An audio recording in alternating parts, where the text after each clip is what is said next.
Good evening, everyone, and welcome to the City of Muskegon City Commission meeting for May 13, 2014. Before we begin, I'd like to call forward Pastor Penny Johnson from Oakcrest Church of God to lead us in prayer, followed by the Pledge of Allegiance. Pastor Johnson? I guess not. Well, heck.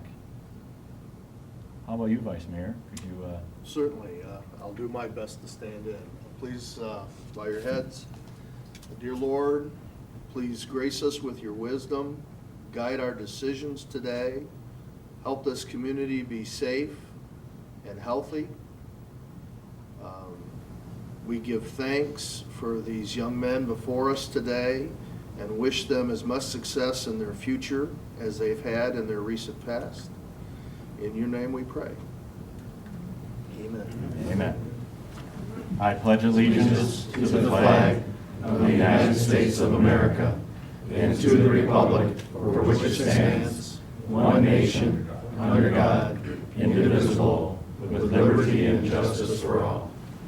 Thank you, Vice Mayor.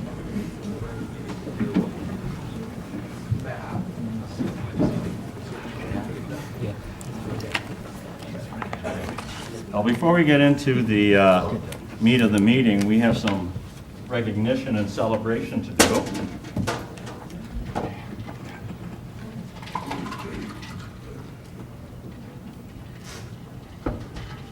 Coach Guy, good evening. You're so youthful. I just thought you were one of the young men. And then I feel so much older. But anyway, but it's a pleasure to be able to celebrate and recognize you and your group of highly talented and remarkable young men that have brought home a prize not for themselves and for Muskegon High School, Big Reds, but for the entire city of Muskegon. And what a wonderful, wonderful season and what a wonderful accomplishment. And with that, it gives me a great deal of pleasure to express to all the members of the Muskegon High School Big Reds basketball team our sincere admiration for an exciting, hard-fought, and successful session. And whereas under the guidance of Coach Keith Guy, we congratulate the Muskegon High School Big Reds basketball team as the 2014 state champions, and whereas this fine team of young men demonstrated an outstanding spirit of dedication, enthusiasm, and hard work, now therefore be it resolved that I, Mayor Gorin, speaking on behalf of the City Commission and the entire community, deem it an honor and a pleasure to present this certificate of recognition to the Big Red basketball team for a remarkable year in basketball. Gentlemen, wow.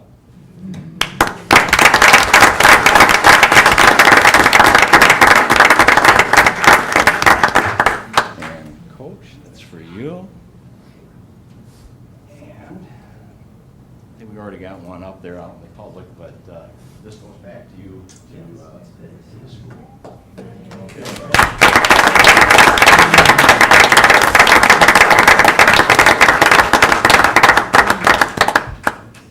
You bet. I've got one more. Is there a Mr. Deshaun Thrower somewhere? You will? Okay. He's going to school already. Oh, he is. Okay, very good.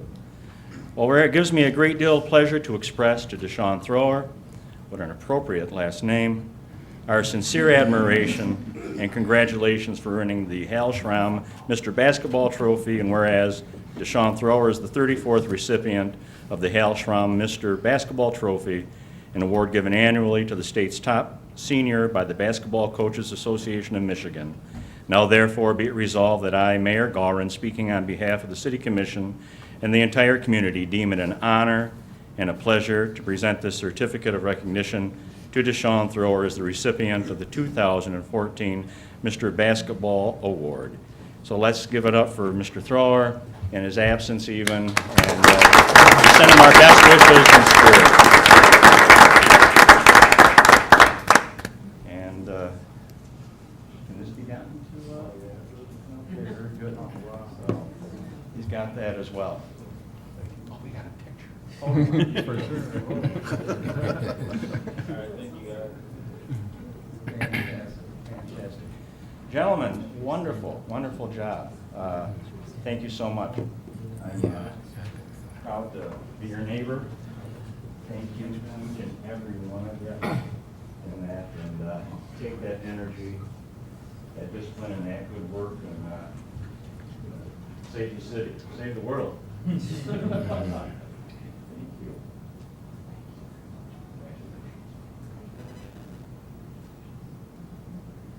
Can I just say thank you to the board, the mayor and vice mayor and the city commissioners. We would like to say thank you for inviting us. We were excited to be here. I should have warned you that if you offer our guys some cookies and punch, they might they can eat. So, but we're proud of them.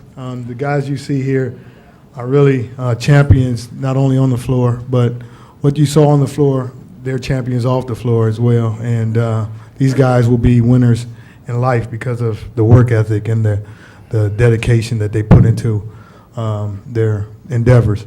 So we just wanted to say thank you. We're very excited about this. We will place that into our trophy case at the school. I would also make sure that Deshaun gets that. He wanted to be here, and he was trying to get home for this, and he couldn't make it, but he was excited, and I wanted to say thank you on his behalf. Thanks again. Thank you. Thank you. Yeah.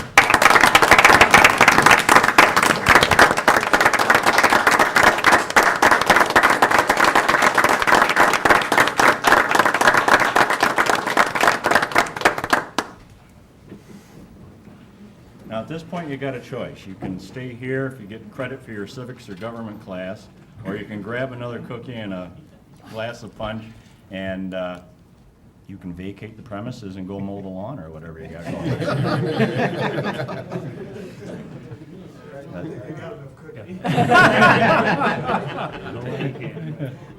You can do more. Hey, thank you for all coming out and sharing with us, really. Thank you. Take care.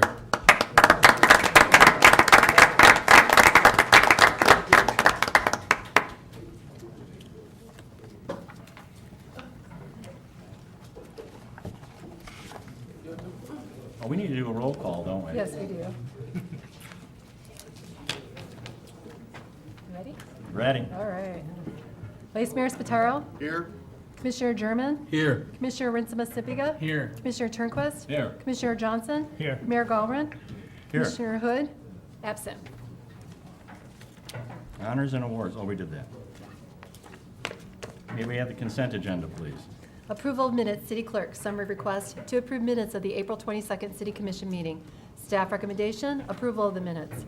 Memorandum of Understanding, Justice Assistance Grant, Public Safety, summary request. The Director of Public Safety requests that the Commission authorize the Director and the City Manager to enter into an agreement with the City of Muskegon Heights and Muskegon County in regards to disbursement of the fiscal year 2014 Justice Assistance Grant.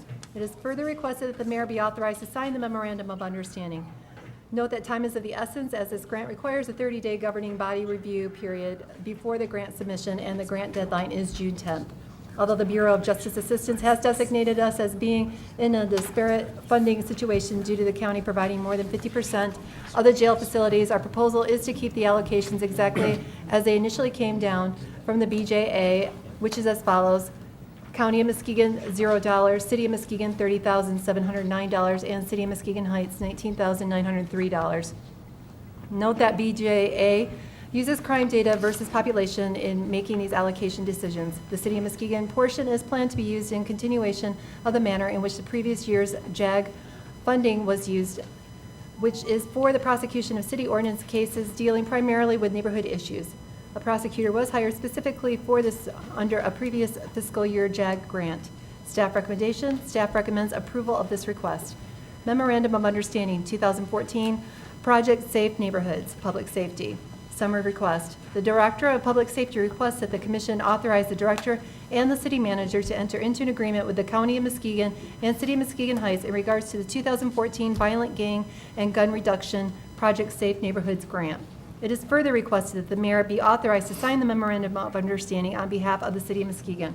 The City of Muskegon portion of this project should the grant be approved, will be $60,640, which will be used for targeted enforcement activities at gang and gun crimes, as well as analysis leading to those areas needing this targeted enforcement above what would be possible under our regular budget. This is a multi-jurisdictional project involving the county prosecutor, Muskegon and Muskegon Heights Police Departments, the U.S. Attorney's Office, as well as other agencies to address not only the enforcement piece, but also the prosecution of gang and gun activities at the highest level possible. The total grant amount being applied for is $300,000. Staff recommendation, staff recommends approval of this request. Interlocal Agreement 2014 Port City Security Grant, Public Safety. Summary request. The Director of Public Safety requests that the Commission authorize the Director and the City Manager to enter into an agreement with the County of Muskegon in regards to the 2014 Port Security Grant. It is further requested that the Mayor be authorized to sign the interlocal agreement. The City of Muskegon portion of this project will be approximately $90,000 and is planned for fire communications equipment and police cyber crime equipment and training. The grant requires a 25% local match. Thus, the federal dollars will be approximately $67,500 and the local match approximately $22,500. Staff recommendation, staff recommends approval of this request. Farmers Market ATM lease, planning economic development. Summary request. Fifth Third Bank has donated a significant amount to the new downtown Muskegon Farmers Market. They also anticipate partnering with the Farmers Market in the future for educational endeavors and events. Due to this partnership, Fifth Third is providing an ATM at the new Farmers Market location. The location of the ATM will be to the north of the main entrance to the Farmers Market building, office, and commercial kitchen. Staff recommendation to approve the lease agreement and authorize the mayor and clerk's signatures. Farmers Market First Amendment to Purchase Agreement, Planning and Economic Development. Summary request. Due to the weather conditions during the winter of 2013-2014, the construction of the new downtown Farmers Market has taken longer than anticipated. Although the Farmers Market was able to open as scheduled on May 3rd, 2014, the entire construction will not be completed until just prior to the grand opening on May 24th, 2014. Therefore, it was necessary to enter into an amendment to purchase agreement. The amendment allows for the Farmers Market operation prior to the official closing on the property, which the city fully responsible for any and all liability related to the operations of the Farmers Market during that time. The closing is moved to July 3rd, 2014 or before. Staff recommendation to approve the First Amendment to Purchase Agreement and authorize the city manager's signature after the fact. Finance Division Restructure, Finance. Summary request. As described in the memo, staff is recommending the restructure of the Finance Division. The main elements of this restructure are appointment of Kenneth Grant as City Treasurer, elimination of the City Income Tax Administrator Deputy Treasurer position to be replaced with the Treasury Services Supervisor position. Staff recommendation, approval. Small Distiller License, City Clerk. Summary request. The Liquor Control Commission is seeking local recommendation on a request from Cody of Distillery 43 LLC for a small distiller license to be located at 435-441 West Western Avenue. Staff recommendation, approval. Charter Communications Metro Act Permit Engineering. Summary request. Approve the request for a permit from Charter Communications and authorize the mayor to sign the permit. Staff recommendation, approve the permit and sign the documents. Thank you. Commissioners, you've heard the consent agenda as read. Are there any items you wish to have removed? Vice Mayor? Item C and item H. Any others? Item F. Item F? F, yeah. It's in front. Okay. All right, I'll entertain a motion to accept the remainder. Vice Mayor? I would move that we adopt the consent agenda with the exceptions of items C, F, and H. Second. It has been moved by the Vice Mayor, seconded by Commissioner Johnson, to accept the consent agenda as read, minus items C, F, and H. Any discussion? If not, roll call, please. Commissioner German, Yes. Commissioner Rinsema-Sipiga. Yes. Commissioner Turnquist, Yes. Commissioner Johnson, Yes. Mayor Gallren, Yes. Vice Mayor Spataro. Yes. Motion passes. Thank you. Item C, Vice Mayor? Yes, I would move that we adopt the agreement, let me make sure I get this right. regarding the Safe Neighborhoods Grant. Second? Is that sufficient? Does that sound good? Yeah. I'm getting a nod from council here. It has been moved by the vice mayor, seconded by, is that Commissioner German? Yes. To approve the request for the 2014 Project Safe Neighborhoods. Staff had asked that this be removed because we have some additional information, and you received an addendum at your seat this evening. Chief Lewis, I see you're making your way to the front. You wanted to bring us up to speed on it? Yeah, good evening. There's two minor changes. Judy, can you join me at the podium? When the grant was put together under a very tight timeline, and one thing that we have to change is the fiduciary in it, and also the amount that the city will receive. And I'll have Judy tell us those changes. The Western District Attorney has requested that Ferris State University be the fiscal agent and applicant. They also requested, and I think that you will be happy, that we increase the dollar amounts for hotspotting policing by about $23,000 for the city of Muskegon in this application, and about another $20,000 for the city of Muskegon Heights, with a concurrent reduction in the project director position that had been previously put in. So person's just going to be working less hours and being, well, probably working the same hours, but with less money. So that's okay. Judy, can I just have your name and your Oh, position I'm just for sorry. the record? Judy Kell, Grant Coordinator for the County of Muskegon. And thank you, Judy. Thank you, Chief. Any questions for Chief or Ms. Kell? Not, roll call, please. Commissioner Rinson-Massipga? Yes. Commissioner Turnquist? Yes. Commissioner Johnson? Yes. Mayor Gallman? Yes. Vice Mayor Spataro? Yes. Commissioner German? Yes. Motion passes. Thank you. Item F, Commissioner German. Yes, I move to approve the First Amendment to Purchase Agreement and authorize the city manager's signature after the fact. Support. It has been moved by Commissioner German, seconded by Commissioner Johnson, to approve the First Amendment to Purchase Agreement and authorize city manager's signature after the fact. Commissioner? Okay, I just wanted to get some more clarity on this purchase agreement with the farmers market. And, you know, I guess where the liability will lie, you know, once the city takes over. As you know, I was not in favor of the farmers market being moved, but I am in favor of it being a success. And I just want to make sure that looking at our budget after, you know, this is purchased and looking at our budget deficit, where it won't put the city in, you know, a budget constraint. So, someone can elaborate on that, or? Sure. Well, the amendment that we're proposing it won't change any of the terms.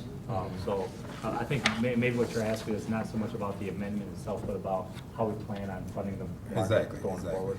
We're working on the budget now, and we see the operation of the market having, at this point, we're estimating a kind of an insignificant increase in cost.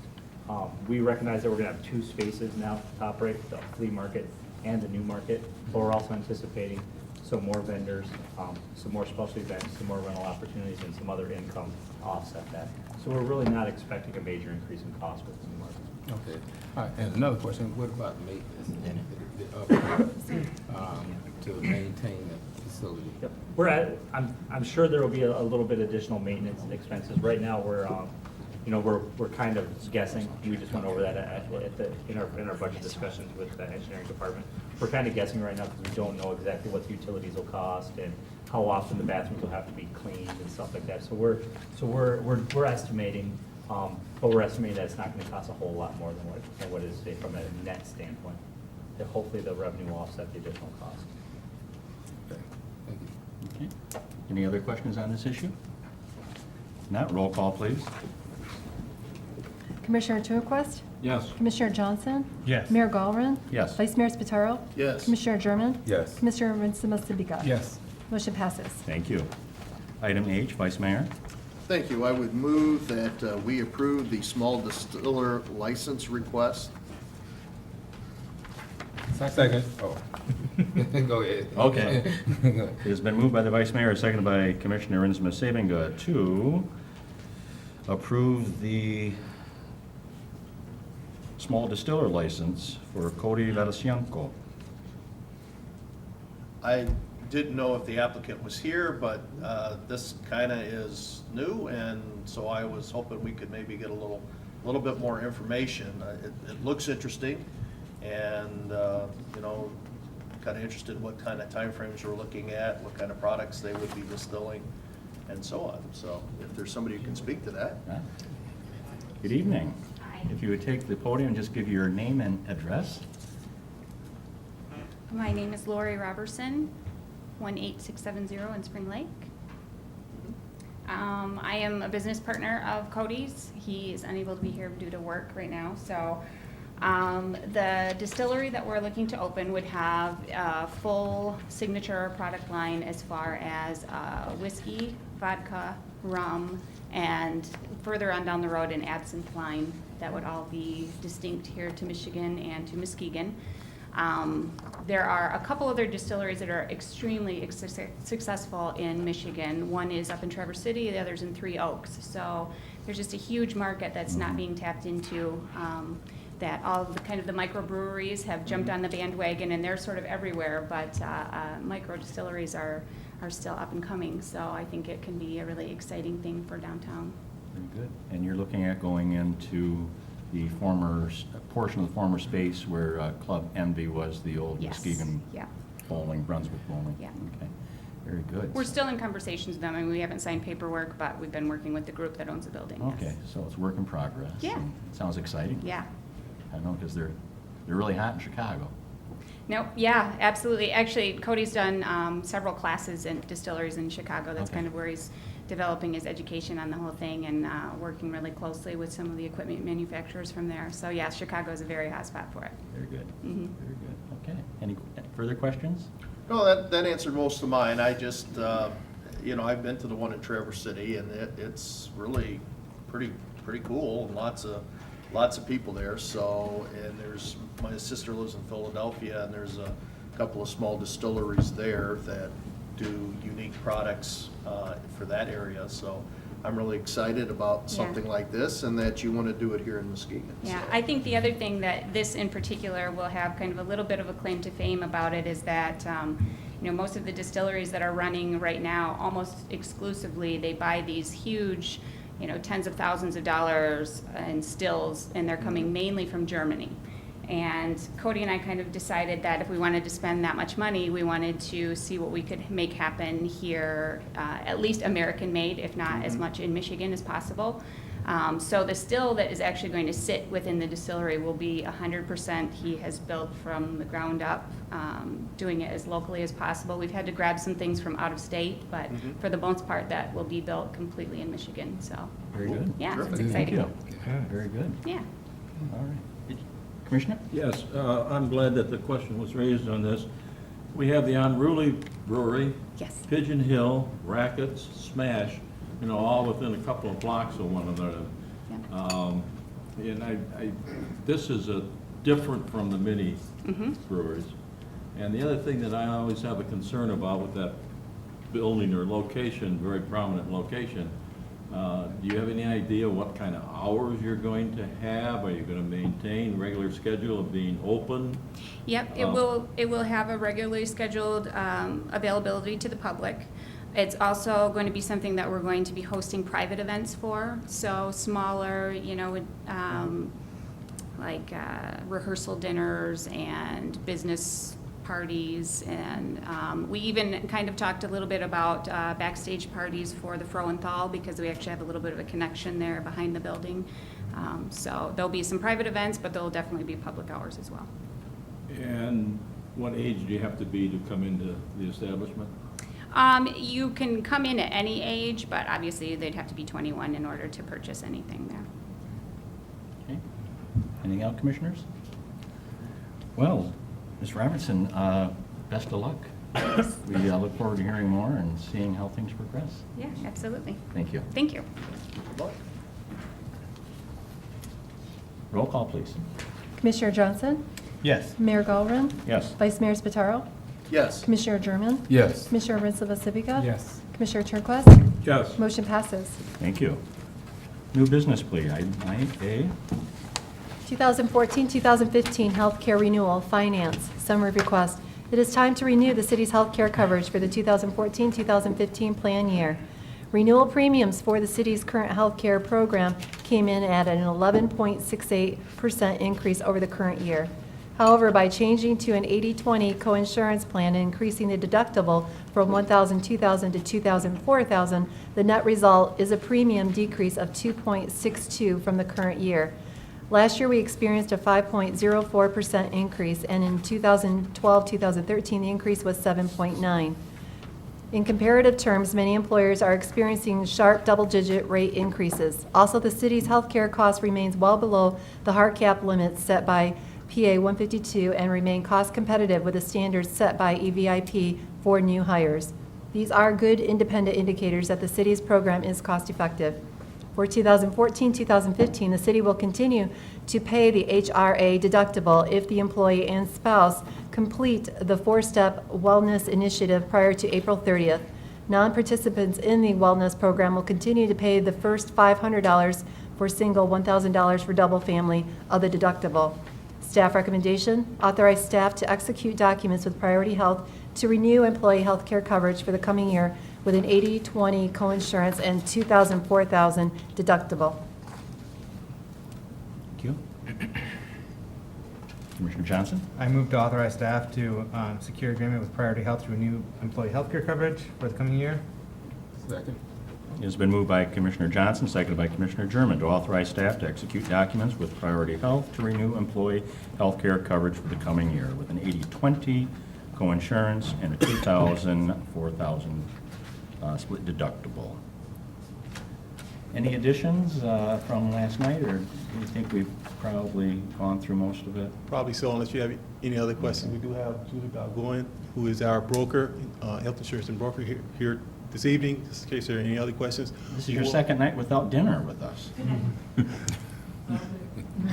She'll also be working with staff to meet with the various employee groups of the city to make sure everything's understood. Very good, very good. Any further questions or comments after last night's conversation? Okay. Well, thank you. Thank you very much, everyone, for your hard work. And I was remiss. I'd like to recognize Treasurer Ken Grant. Roll call, please. Mayor Galvin, Yes. Vice Mayor Spataro, Yes. Commissioner German, Yes. Commissioner Rinsula Sibica, Yes. Commissioner Turnquest, Yes. Commissioner Johnson. Yes. Motion passes. Thank you. Any other business, commissioners? If not, we'll move towards citizen comment time. Each individual is held to 3 minutes unless they are a member of a recognized organization. Our first request is from Joshua Eldenbrady to speak on the Justice Assistance Grant. Joshua? Good evening. Good evening. Joshua Eldenbrady, 1336 Spring Street.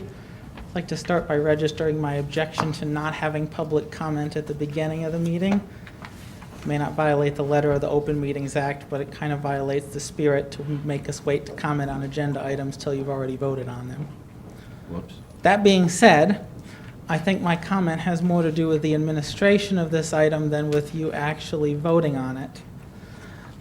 It's my understanding that this grant money is being used in furtherance of the contract signed by the city with the county prosecutor's office in 2009. Let me look what time of year that, July and August of '09. I think it was the July meeting that the commission approved it. And I got a copy of this contract from the city clerk's office last year and noted under the scope of services, it says that the prosecution services under the contract that this grant has been paying for shall consist of administration and prosecution through and including trial and all appeals of all criminal ordinance violations and civil infractions. I also found out recently, and I have in front of me a copy of an official court transcript where Ms. Landis of Parmenter O'Toole said, quote, "I know that our office handles the vast majority of civil infractions," unquote.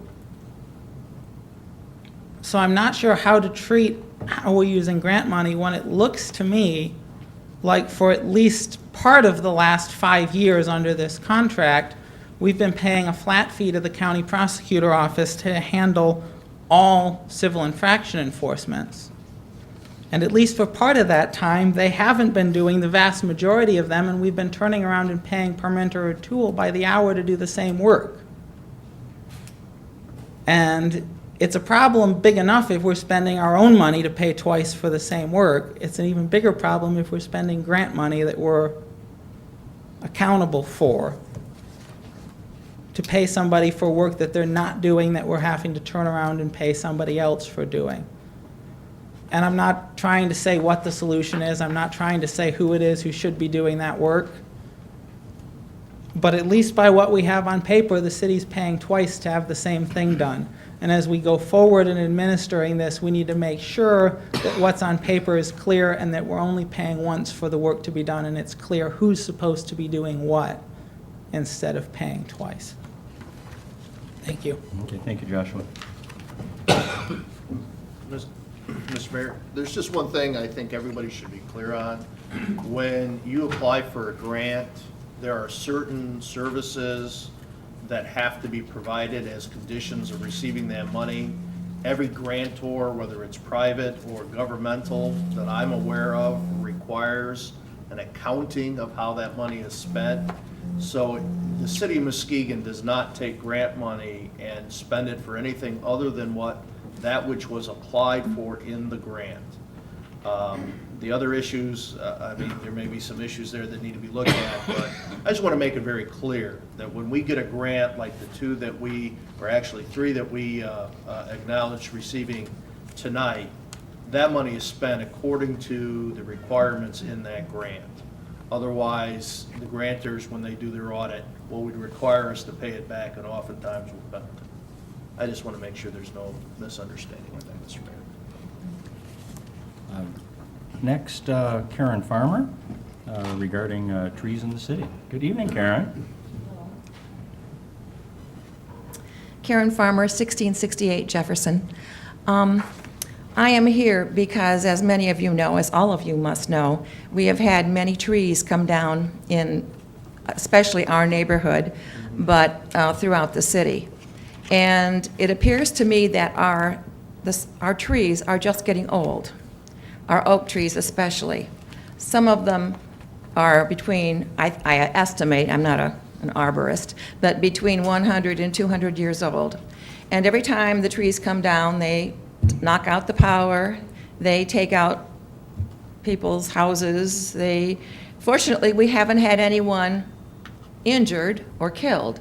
But in this last storm, it's just a miracle that people didn't have that happen. So what I'm suggesting is that especially the trees that the city is responsible for on the terraces, is there some way you can make some kind of a judgment as to the health of the trees before they come down and create havoc? Because, you know, the streets get closed, it was just a disaster. So is there anything we can do? Is there the person in charge of the trees that works for the city who could do something to try to at least alleviate some of these problems? Because I don't see these issues stopping in the near future. And it costs the city so much money every time this happens, because you have workers working overtime, double time, and then the cost to the residents at large. It's a big deal right now. Absolutely.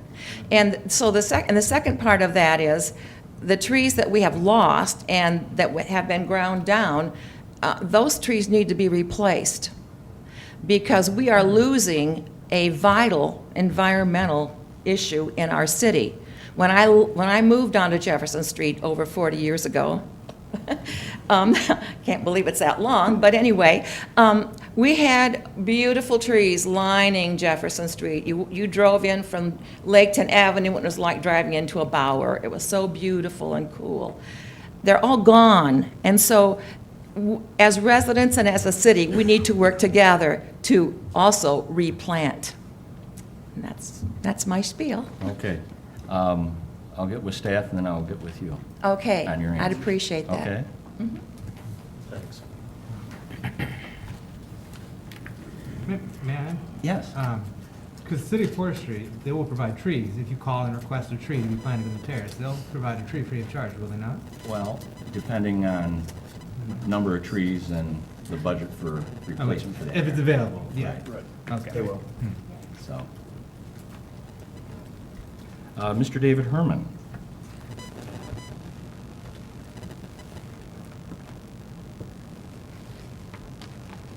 Evening, Mr. Herman. You're here regarding landlords and tenants. How are you, Mayor? Good, thank you. How is everybody? Fine, thank you. Listen, I'm going to be brief and I'll give you a scenario. All of you guys sitting up here will leave this meeting today and you will go home to wherever your homes are. When you get home, you look at your home or your place as a place where you should have privacy. You should not be bothered with, neighbors or their antics.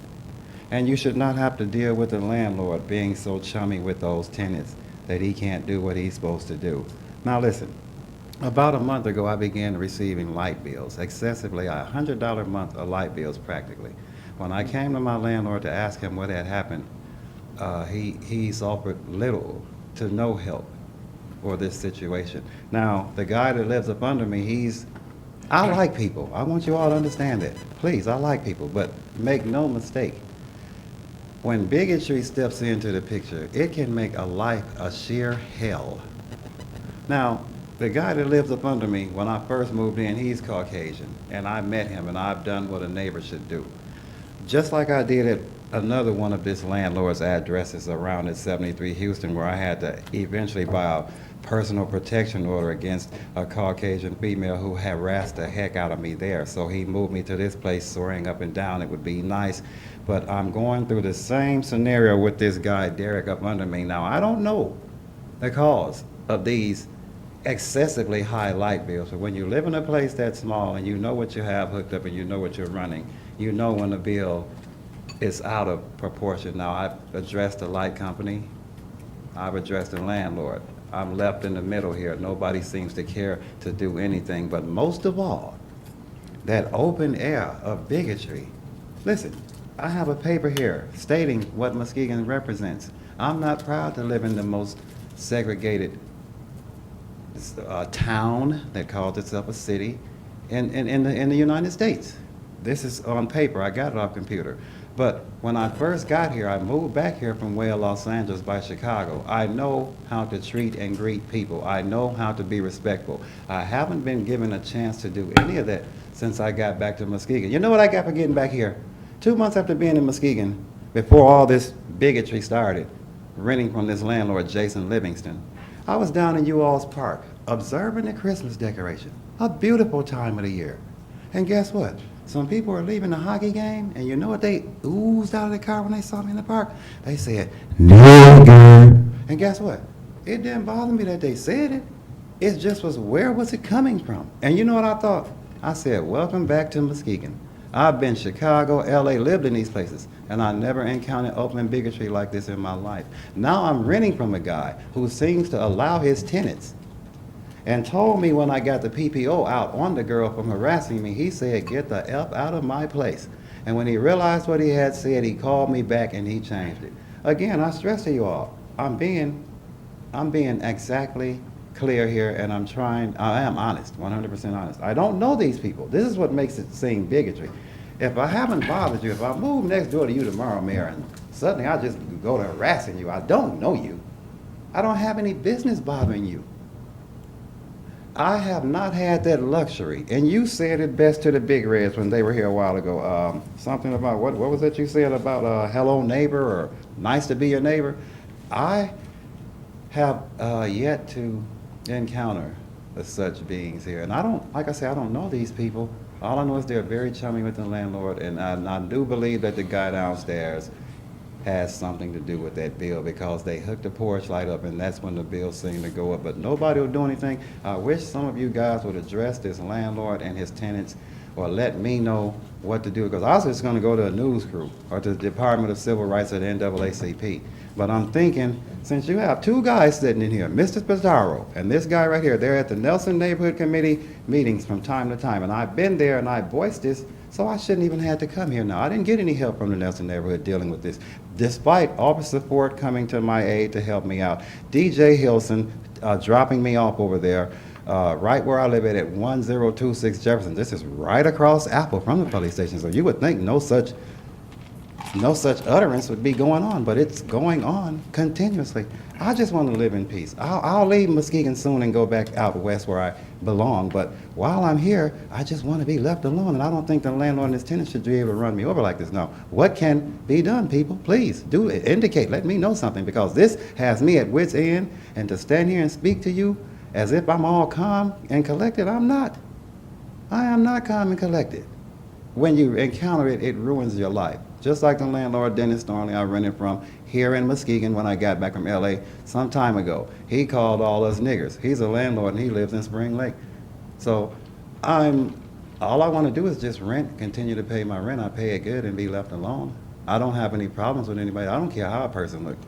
I really don't. If they have a high level of humanity and respect for other people, then I'm all open to get along with them. If they don't, I tend to leave them alone. What can we do, people? Please. See me after the meeting, we'll see if we can put our heads together, because right at this juncture, the things that the city can do is with our rental inspections and stuff like that, but let me talk to you afterwards. Mr. Mayor, did we get Mr. Herman's address? Oh, I'm sorry. Yeah. 1026 Jefferson, apartment number 2. 1026 Jefferson. Yeah, I want to say, I did talk with Mr. Herman about this issue, and he called, and I thought it would be a good idea to come down and address such negative behaviors like this, to deal with situation of this kind of bigotry and racist manners, and to try to oppress someone. It's best to expose it and bring it to the forefront, because this is live and well and it's true here, right here in Muskegon. So if we as citizens and people living in this community think that racism and bigotry is not happening, we're fooling ourselves. But should no one have to be subjected to that type of behavior and matter when you're actually paying your money, you're trying to live peacefully and get along with people. So I think coming down, Mr. Herman, took a lot of will for you to come down here and address this matter, and it's no room for it. We live in a society where now people are actually getting along and want to see change, and in order to see change, we have to live in this community together and get along. So hopefully we can get to the bottom of this and something can be done. And like the mayor said, he'll look into it. Okay, thank you. Any other members of the public would like to speak? If not, the city manager has one last item before we...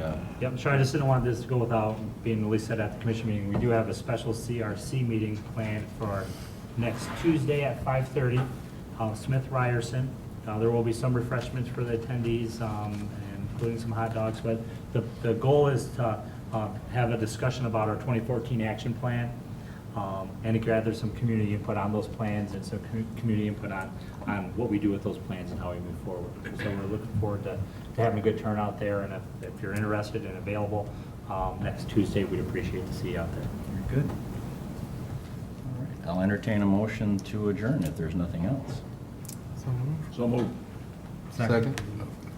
It's been moved by two guys down here and seconded by everybody at this end to adjourn. All in favor? Aye. Any opposed? See y'all. Eric asked one of us to do it, we didn't get the message.